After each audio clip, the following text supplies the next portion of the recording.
Hello guys, আসসালামু আলাইকুম। Welcome to online earning gadgets. আজকে আমি আপনাদের মাঝে যে বিষয়টি নিয়ে আলোচনা করব সেটি হচ্ছে মাইক্রোসফট এক্সেল।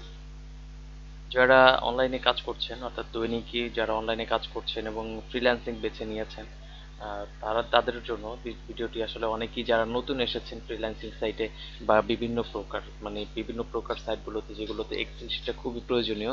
কিন্তু কিছু বিষয় আছে যেগুলো এক্সেল শিটে আসলে কিছু রুলস আছে, যে রুলসগুলো ছাড়া আপনি আসলে এক্সেল শিট ব্যবহার করতে পারবেন না। যেমন হচ্ছে আপনি জিরো, আপনার যে কোনো একটি ডিজিটে জিরো বসানো দরকার, কিন্তু আপনি সেই জিরোটি বসাতে পারছেন না।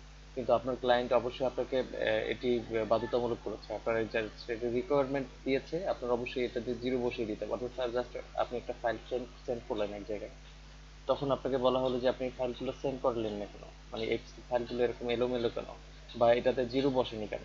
তো এই কোশ্চেনগুলো আপনাদের সাথে যারা কোড মিলে কাজ করেন এবং বিভিন্ন সাইটে কাজ করেন এবং অনলাইনে কাজ করলে করা মানে হচ্ছে আপনার এক্সেল শিট অবশ্যই প্রয়োজন হবে এবং এটার সঠিক ব্যবহার আপনাকে জানতে হবে। তো আজকে আপনাদের মাঝে সেই বিষয়টি নিয়ে আলোচনা করব। আহ, আপনারা ক্যান্টির সাথেই থাকবেন এবং সম্পূর্ণ ভিডিওটি দেখবেন, এবং যারা এখন পর্যন্ত চ্যানেল সাবস্ক্রাইব করেনি চ্যানেল সাবস্ক্রাইব করে দিবেন।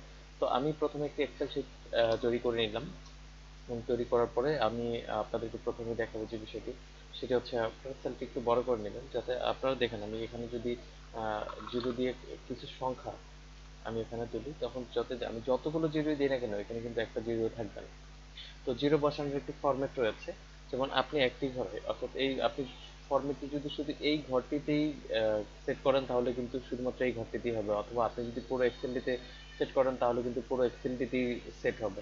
তো পুরো এক্সেলটি করতে হলে আপনি যে কোনো এখানে, অর্থাৎ মাঝখানে যে কোনো একটি সেলে ক্লিক করবেন, ক্লিক করে এটাকে পুরো সিলেক্ট করবেন।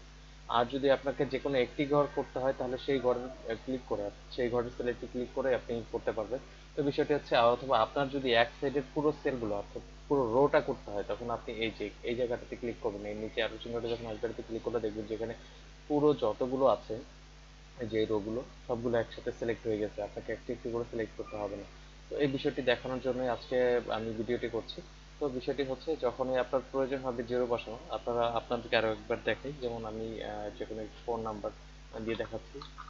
সাপোজ এটি হচ্ছে একটি ফোন নাম্বার, আপনি দেখেন। তো এখানে হচ্ছে সাপোজ এটা একটা ইমেইলের ফোন নাম্বার। তো আপনি আপনার বায়ারকে বা আপনার যে ক্লায়েন্ট থাকবে অনলাইনে কাজ করলে, তো অবশ্যই আপনার কোনো ক্লায়েন্টের সাথে বা কারোর সাথে কাজ করবেন, একা একা তো আসলে কাজ করা যাবে, এবং কাজ আপনি একা একা করলেও সেটা অন্য কারোর হয়ে কাজ করতে হবে বা অন্য কাউকে কাজটা জমা দিতে হবে, নাহলে কিন্তু আপনি পেমেন্ট পাবেন না। তো এই বিষয়গুলো, তো এখন দেখেন আপনার সাপোজ এটা একটা ইমেইলের পাসওয়ার্ড বা একটা ইমেইল নাম্বার।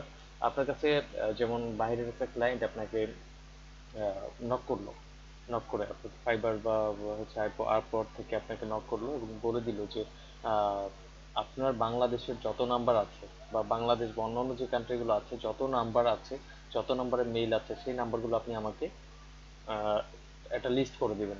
লিস্টের বদলে আমি আপনাকে এই ডলারটা আমি আপনাকে দিব। তো দেখা যাচ্ছে এখন আপনাকে বলা হয়েছে, অবশ্যই রিকোয়ারমেন্ট দিয়েছে, আপনাকে অবশ্যই নাম্বারের শুরুতে জিরো বসাতে হবে, মাঝখানে কোনো হাইফেন থাকতে পারবে না, কোনো স্পেস থাকতে পারবে না, এরকম কিছু রিকোয়ারমেন্ট দিয়ে থাকবে। তো আপনি যখনই একটা রোতে নাম্বারগুলো বসাবেন, তখন আপনি এই যে দেখেন এখানে জিরোটা যেহেতু বসেনি, আপনি তো আরেক একটা সিস্টেম হচ্ছে, আপনি যদি এখানে বসান তখন উনি যদি এগুলোর পাসওয়ার্ড চেক করতে চায় তখন হচ্ছে এখানে জিরো বসবে। দেখেন মাঝখানে যখন একটা হাইফেন দিয়েছি তখন কিন্তু জিরোটা বসে গেছে। তো এখন আপনি চিন্তা করেন, এটা কিন্তু আসলে কোনো একটা ভালো মানের একটা এক্সেল ব্যবহারকারী কখনোই করবে না। কারণ হচ্ছে এটা যদি কখনো আমি পাসওয়ার্ড ইউজ করি তাহলে আমাকে প্রথমে কি করতে হবে, লাইক আমি আপনাকে দেখাচ্ছি।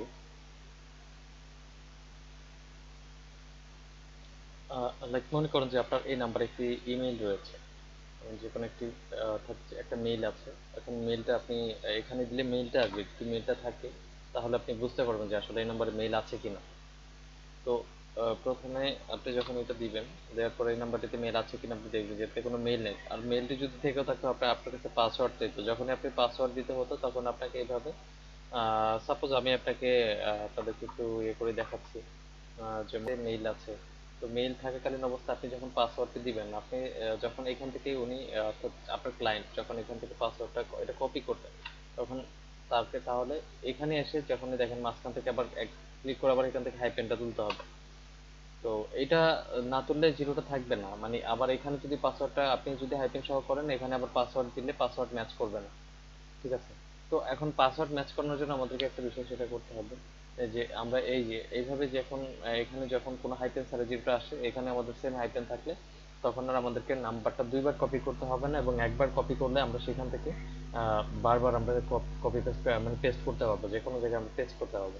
তো এখন কথা হচ্ছে এই নাম্বারটাতে মেল আছে, মেল এখন আপনার বায়ার কি করলো, এই নাম্বারে কি মেইল থাকার অবস্থা আপনার বাড়িতে যেমন একটা মেইল পেলো, ওই নাম্বার থেকে একটা মেইল আছে এবং সেইটার পাসওয়ার্ড ইউজ করবে। তো পাসওয়ার্ড ইউজ করতে গেলে অবশ্যই তাকে নেক্সট করতে হবে। নেক্সট করলে যখন পাসওয়ার্ডের অপশনটা আসবে তখন এরকম থাকবে, মানে এটা পুরো খালি থাকবে, অর্থাৎ নাম্বারটিতে মেইল না থাকার কারণে আমি আপনাকে দেখাতে পারছি না। তো যখনই আপনি এটা ক্লিক করবেন, অর্থাৎ এই যে এখানে পাসওয়ার্ডটি দিবেন, পাসওয়ার্ডটি দেওয়ার সময় এরকম যখন দিবেন তখন যদি এখানে পাসওয়ার্ডটি দেয়ও, পাসওয়ার্ডটি যদি রাইটও থাকে তাহলে রং দেখাবে, শুধুমাত্র এই মাঝখানের এই যে হাইপিনটির কারণে, এই যে হ্যাপি হচ্ছে এটির কারণে আমি দেখাবে। তো এটি ছাড়াই আমরা মূলত আজকে আমাদের ভিডিও টপিক হচ্ছে এটি ছাড়াই আমরা কিভাবে জিরো বসাবো, অর্থাৎ এই হ্যাপিটি ছাড়া আমরা কিভাবে জিরো বসাবো। তো ঠিক আছে, আমরা আমাদের কাজে চলে যাচ্ছি। তো এইটা হচ্ছে মনে করেন যে আপনার সব ফোন নাম্বার, আপনি এখানে অনেকগুলো ফোন নাম্বার তুলে ফেললেন, বা হচ্ছে আপনার এই যে এখানে, সরি, তো এগুলো হচ্ছে আপনার ফোন নাম্বার। এখান থেকে আপনি প্রত্যেকটা নাম্বারে জিরো বসাবেন একসাথে। তো জিরো বসালে আপনি আপনার যে মাউস আছে, মাউসে রাইট ক্লিক করবেন, রাইট ক্লিক করে ফরম্যাট সেলে চলে যাবেন। ফরম্যাট সেলে যাওয়ার পরে আপনার কাছে যে অর্থাৎ যে অপশনটি, অর্থাৎ যে ইন্টারফেসটি পপ আপ হবে, এই ইন্টারফেসটি সব নিচে চলে যাবেন আপনি, এই যে কাস্টমসে চলে যাবেন। কাস্টমসে যাওয়ার পরে যে দেখেন এখানে অনেকগুলো অপশন আছে, কোনোটা অপশনই আপনাকে করার দরকার নেই। আপনি যে এই যে এখানে টাইপিং করার একটা জায়গা আছে, এই জায়গাটা সিলেক্ট করে আপনি এখানে দেখা যাচ্ছে আপনার নাম্বার হচ্ছে 11টি, আপনার এই যে এই নাম্বারটা এখানে হচ্ছে 11টি, এবং 10টি নাম্বারের পরে আপনাকে একটি জিরো বসাতে হবে। তাহলে অবশ্যই আপনাকে এই যে এই জায়গাটিতে জেনারেলের প্রয়োজনে আপনাকে 11টি জিরো বসাতে হবে, তাহলেই সামনে জিরো চলে আসবে। যেমন আমি আপনাকে দেখাচ্ছি, 1 2 3 4 5 6 7 8 9 10 11, দেখতেই পাচ্ছেন 11টি জিরো আমি যখন বসালাম তখনই কিন্তু এখানে জিরোটা চলে আসছে। এখন আমি যদি এখানে ওকে দিই তাহলে এখানে চলে আসবে। আর আপনার যদি, যেমন আপনার এখানে 15 সংখ্যার পরে একটা জিরো বসাতে হবে, তাহলে আপনি 15 সংখ্যা অর্থাৎ বাকি 14টা সংখ্যার জন্য 14টা জিরো এবং জিরোটার জন্য একটা জিরো যখনই এখানে দিয়ে ওকে করবেন তখনই আপনার যে জিরোগুলো বসে যাবে। যে আমি এখন দেখতে দেখতে পাচ্ছেন, আমি যখন এটাকে ওকে করলাম তখন সব নাম্বারগুলোতে এখানে জিরো চলে আসছে। এবার আপনি এখান থেকে যেখানে ইচ্ছা, যেমন এই সাপোজ আপনি এই নাম্বারটিতে একটি মেইল আছে বা এই নাম্বারটিতে আপনি মেইল খুঁজছেন, এই নাম্বারটিতে মেইল আছে এবং পাসওয়ার্ড চাইছে, তখন আপনাকে কিন্তু আর এই যে মাঝখান থেকে হাইপেন কষ্ট করে কাটতে হবে না। এটা কিন্তু খুবই বিরক্তিকর কাজ। একটা কাজ আপনি যেটা 30 সেকেন্ডে করতে পারবেন, সেই কাজটা যদি আপনাকে 2 মিনিট ধরে করতে হয় সেটা তো কোনো মানে হয় না। তো যে কাজটা আপনি 2 সেকেন্ডে করতে পারেন সেটা আপনার এখানে আরো আরো 2 সেকেন্ড বা আরো 5 সেকেন্ড বাড়াই দিবে। এটার মাঝখানে আনতে হবে, এরপর এটাকে কাটতে হবে, তারপরে এটা ক্লিক করতে হবে। তো এইভাবেই আপনারা জিরোটা বসাবেন। আপনাদেরকে আপনার সুবিধার্থের জন্য আমি আরেকবার দেখিয়ে দিচ্ছি। যেমন এটা হচ্ছে আমাদের নাম্বার, তো এখানে আমি নাম্বারগুলো সব সাপোজ এগুলো সবই আমার নাম্বার। তো আমি এখান থেকে মাউসের রাইট ক্লিক করব, রাইট ক্লিক করে ফরম্যাট সেলে চলে যাব, এরপর হচ্ছে কাস্টমসে যাব, কাস্টমসে 10টি সংখ্যার জন্য 10টি জিরো এবং জিরোর জন্য একটা জিরো, অর্থাৎ টোটাল আমি 11টা জিরো দিলে এখানে সামনে জিরো চলে আসবে, দেখতে পাচ্ছেন। তো এইভাবে আপনারা জিরোটা বসাবেন। আজকের ভিডিও এই পর্যন্তই, ভালো থাকবেন, আসসালামু আলাইকুম।